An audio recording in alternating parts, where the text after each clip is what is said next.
Danas pravimo dinstane šnicle sa crnim pivom. Najprije ćemo posoliti malo, staviti bibera,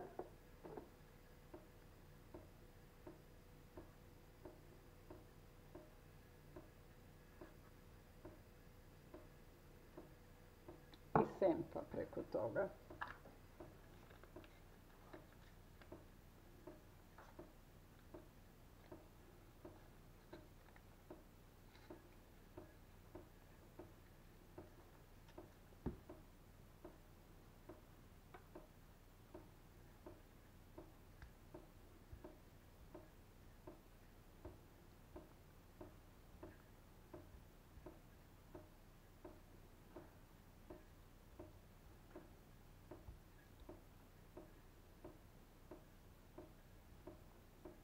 Sada ćemo šnicle staviti u brašno sa jedne strane i stavit ćemo u ulje da se to propruši.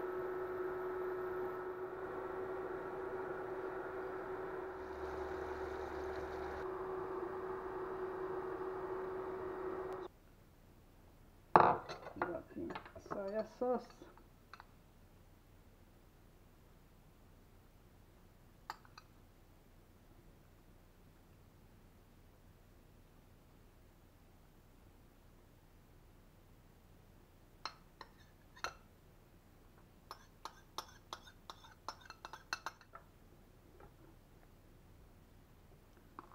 I na kraju pivo i vode.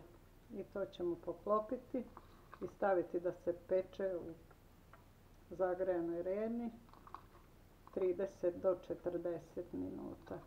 Ćemo preliti crnim pivom.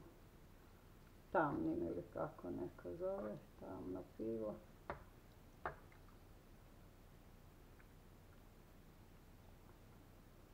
I još vode stavimo. Sada ćemo staviti